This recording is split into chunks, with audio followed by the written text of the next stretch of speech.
Hi, my name is Reed Silverne. The name of the show is Fed Pride. Reason it's called Fed Pride is because I'm a federal worker and proud of it. Uh, Today is October 11th, at least this is being made on, November 11th, what am I saying? At least it's made on November 11th. That is a Friday. If you see it at all, you won't see it until uh, either tomorrow, which is Saturday, or possibly Tuesday, or some other future week when I just might pull this show out, make it my show. I do that a lot because I have a lot of travel in my regular job, and sometimes I'm here, sometimes I'm not. Lots happened in the last week. Last week, if you watched the show, and I don't think too many people did, but anybody who did watch the show, about halfway through, and for the second half of the show, I went on basically saying that I believe that constitutionally, at least internally in America, that divided government is best. What do I mean by divided government? There are three branches of government. One is nonpartisan, at least hopefully, although it hasn't been lately. That's the Supreme Court. Then we have the executive branch, which is led by the president and has all the cabinets, the cabinet positions, and the military, the Defense Department, so on and so forth. And then there's the legislative branch, which is the House of Representatives and the Senate. House of Representatives and the Senate pass all laws. Those laws are ratified or at least declared constitutional or not by the Supreme Court. And those are the checks and balances, that triangle, I'm going to make a triangle here, that every civics teacher teaches about American history. And of course, every now and then, and the time previously to this one was 1992 to 1994, you end up with a Congress dominated by the same political party as the president. Now, when that party is the Republicans, you get a lot of discipline between the two sides. So for the last 6 years, we've had a situation where President Bush has been president. Of course, he's a hardcore Republican, and a Republican of the more conservative stripe. And then we have the Senate and the Congress, which were both dominated by the Republicans too, and specifically by, for the most part, not pragmatists, but more social conservatives. So you had Tom DeLay, who was the majority leader in the House of Representatives, underneath Hastert, who was somewhat pragmatic. But Tom DeLay was the guy who provided most of the money to the political campaigns and really was the power behind the throne in the Congress. And he was overthrown, forced to resign by scandals relating to basically laundering money into state political campaigns, which was illegal in Texas. And he was forced to resign.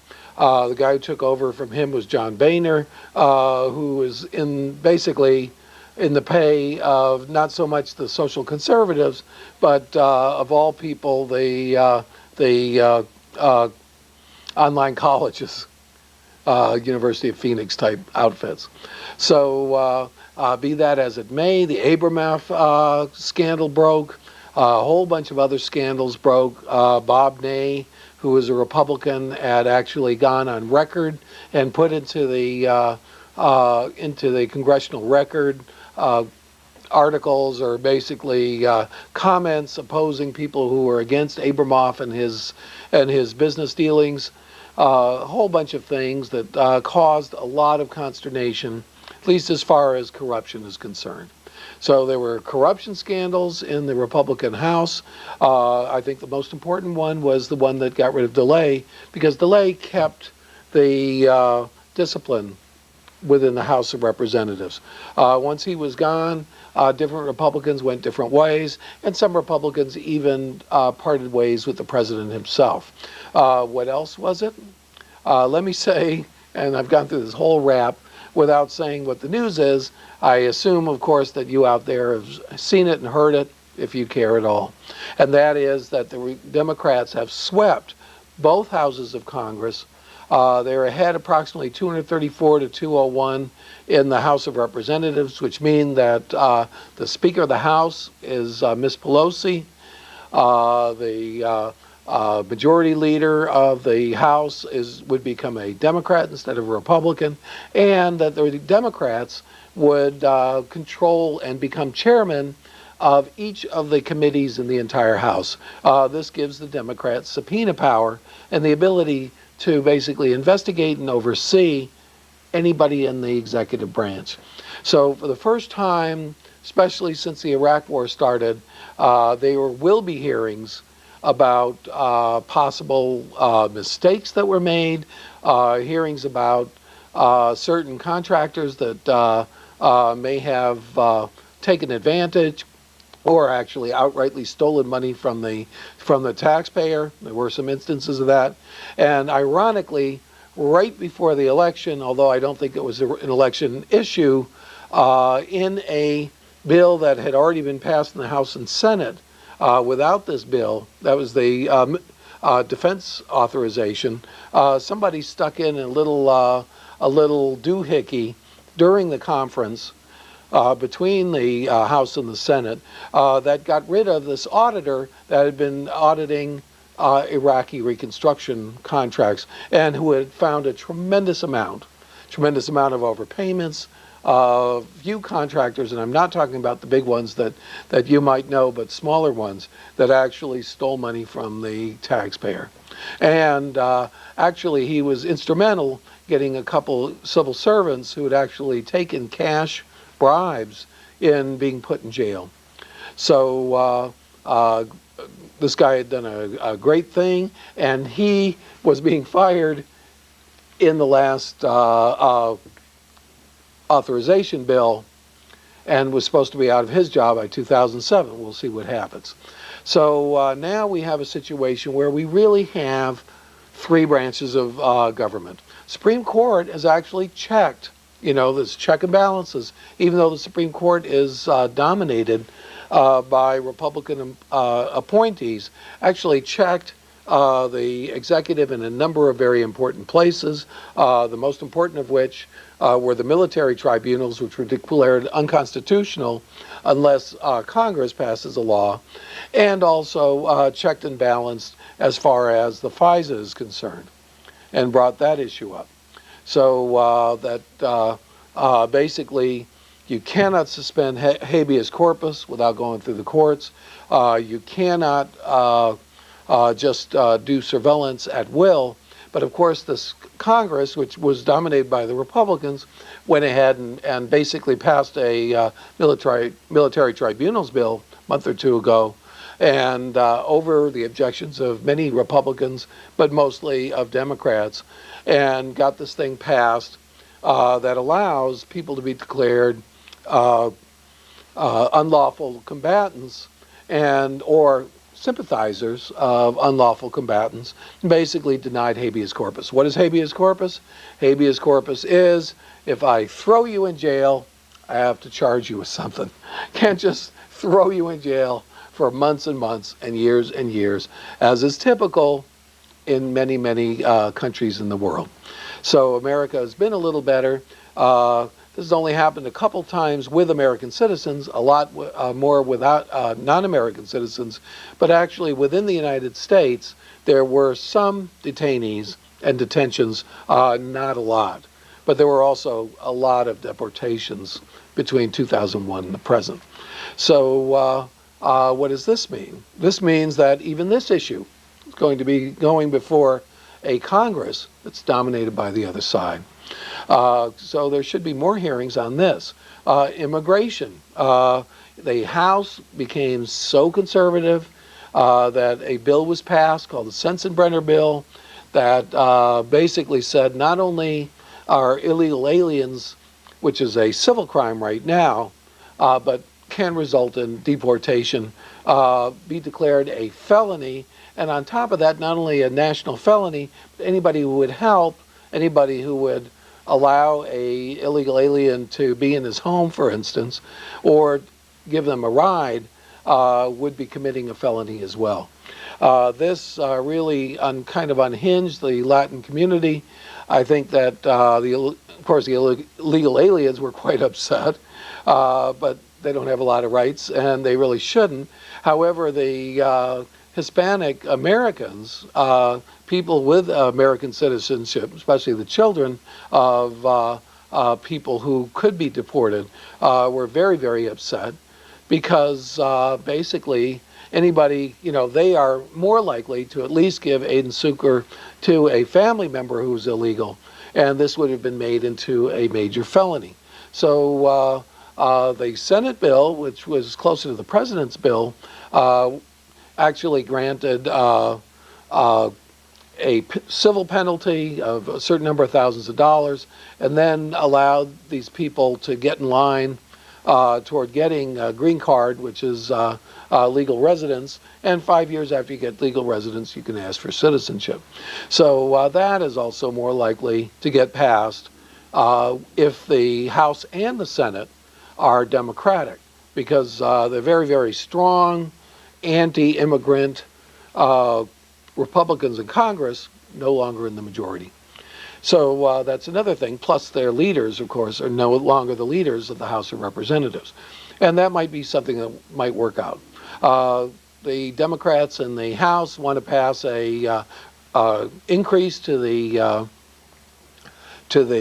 minimum wage. Minimum wage has been frozen ever since about the middle of the Clinton term at $5.25 an hour.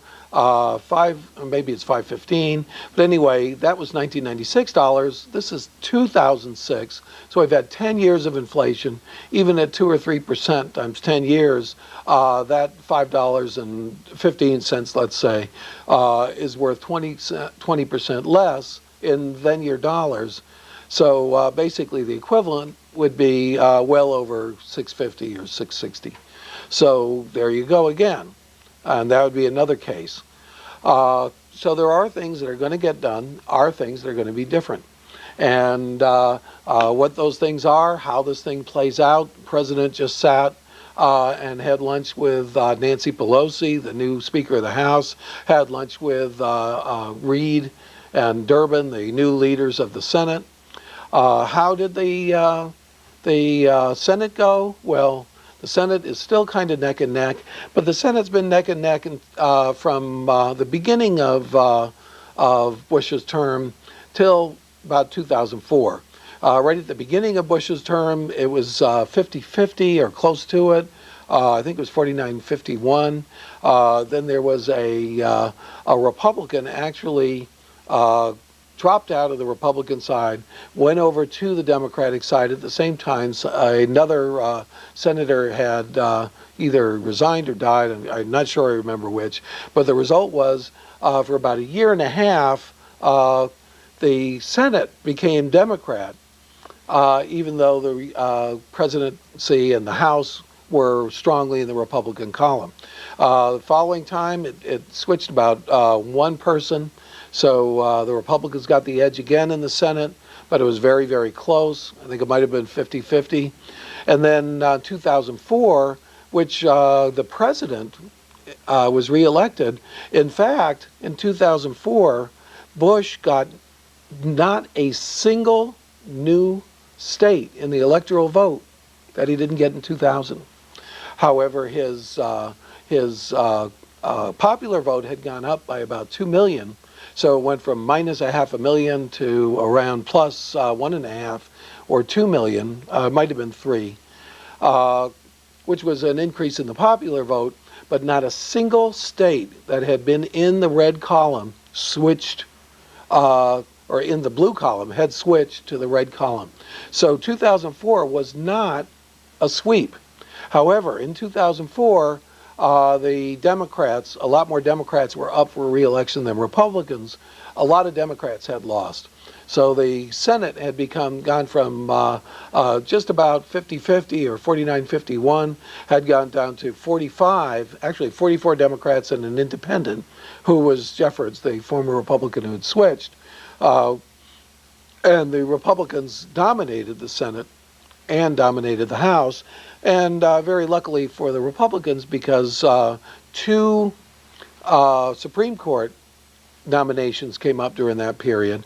One was, both were conservatives, but one was more traditional conservative, who's Robertson. He became the chief of the Supreme Court, Chief Justice.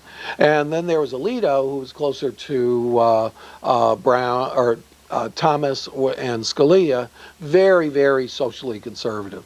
So, however, Roberts, I think, surprised the president because the Supreme Court, even during his reign, has already gone against the executive branch in a couple key decisions about how to treat detainees, what are the rights of prisoners, and so on and so forth. So there has been a lot of that. So where do we go from here? Basically, we have now a Democratic control of the House. The Democratic control of the Senate was a little iffy because at the end of the election night, there were still two undecided contests, senatorial contests. One was in Virginia, and that was Allen versus Webb. And Webb was a very conservative Democrat who was a former Secretary of the Navy in a Republican administration and very, very pro-military. And he defeated Mr. Allen, who looked like he was going to be a presidential candidate, but proceeded to take his foot and stuff it down his throat a number of times, made a whole bunch of mistakes, and eventually lost the election by approximately 7,500 votes. 7,500 votes out of 2.5 million cast. Very, very close vote, 0.3%. He could conceivably have called for a recount, but I think that he didn't want to drag his people through that much trouble.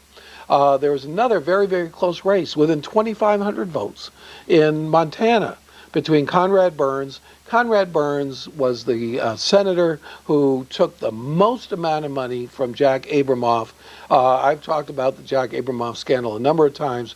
He was a lobbyist who took people to Scotland, who represented a whole bunch of different interests, including Indian casinos, who had robbed his own Indian casino clients, and was just raising slush funds and handing out money left and right to major politicians, almost all Republicans. And he was also a colleague of Karl Rove, been to the White House 50 times. He was an old friend of Rove and Richard Reed, who was at one time head of the Christian Coalition, had become a fellow lobbyist. And there was even some shenanigans going on where he was handing out training contracts to Richard Reed and basically sharing fees, kickbacks, fees, you name it. So it was a pretty grim thing. That lost at least the Republicans a congressional seat, who was Ney in Ohio, who was very, very close to Abramoff.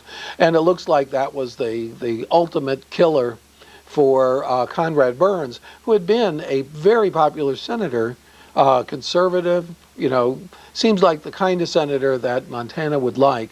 Although, just as in other states in the West, like Arizona, where we have a Democratic governor who is reelected by a landslide, over 60%, some of the red states, especially in the West, are getting bluer and bluer. Not so much that they're changing. They're still pretty fiscally conservative, but a lot of suburbanites, a lot of people are moving in from California, people moving in from the East Coast, people moving in from the Midwest, changing the complexion of politics in a lot of these red states. If the next round of the presidential election works out that even one red state, even one state that had been carried by Bush in 2000 and 2004, in fact, exactly the same electoral count, but not only the same electoral count, exactly the same states went for Bush in both elections. If one red state switches to blue, Democrat wins instead of Republican.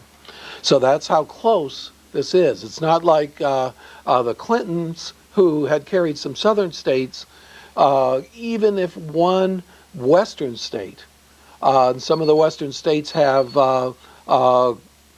Democratic governors that are somewhat popular, switches over, then the Democrats can win the election. And I think that's why the Republicans are just so concerned now that they've got to present something new and different to their public. Because basically what happened after 2004, like I said, for the first time, at least compared to 2000, Bush had actually gotten a majority of the popular vote. But he won exactly the same states. Exactly the same states went majority for Bush over Kerry that had gone for Bush over Gore in 2000. They just went by slightly higher margins. And what's the result of that? The result of that is that Bush did not have much of a mandate in 2004. And he proceeded to go ahead, I think because he was listening to a lot of the talk show hosts, conservative talk show hosts, as if he had a mandate, and a tremendous mandate. And he said, I'm going to spend my political capital. And I think his first mistake was pushing the privatization of Social Security. That offended probably the most conservative and largest and highest voting constituency of the Republican Party, which are the elderly. And basically the elderly are getting bluer and bluer because a lot of the elderly are now baby boomers. And we're just becoming baby boomers. So the oldest baby boomer right now is 60 years old. And of course in 2 years, the oldest baby boomer is going to be 62. So, they're starting to think about situations with the elderly. So going against AARP, privatizing Social Security, big mistake. Right after that, then came Katrina. Mishandling Katrina completely destroyed Bush's reputation and the reputation of the administration, but most of all, the reputation of the Republican Party as being the party of competence. They had always been thought of as the party of competence, even though over 8 years, Clinton had balanced the budget, basically had only gone through one very, very small war, which was a war in the Balkans, which was basically ending the Bosnia War, followed by basically having the UN and NATO troops take over Kosovo and bombing Serbia. And that had resulted ultimately in the overthrow internally of Milosevic, who was basically Clinton's Saddam Hussein. However, Clinton did not, and that's he admits it himself, he did not kill Osama bin Laden. And that was one of the drawbacks of his administration. And however, people had ignored the fact that the Bush administration had not picked up that priority, that they had to do something about Al-Qaeda and Osama, and basically slept while 9/11 was being planned and had occurred. So that was a bad thing too. But they had kept their reputation basically as being a competent administration. When Katrina happened, they lost that. Then people started to look askance because even up to 2004, even up to that election, they were going on record as saying that the insurgency were just dead-enders. There's no real insurgency. And Rumsfeld, the Secretary of Defense, had been embarrassed when he was asked about up-armoring Humvees. He said, we have to fight with the army we have, not the army we want. Once they lost the reputation of being competent, then all the mistakes and all the problems of Iraq came up. And basically, it did not appear that the Republicans had a plan because they didn't, that the Bush administration had a plan because they didn't, and that they had or that they had a victory strategy that a competent military could accomplish, because the military could, but the Bush administration could not. Because they lost the reputation of competence, they lost the elections in 2006. My name is Reed Silverne. This is Fed Pride.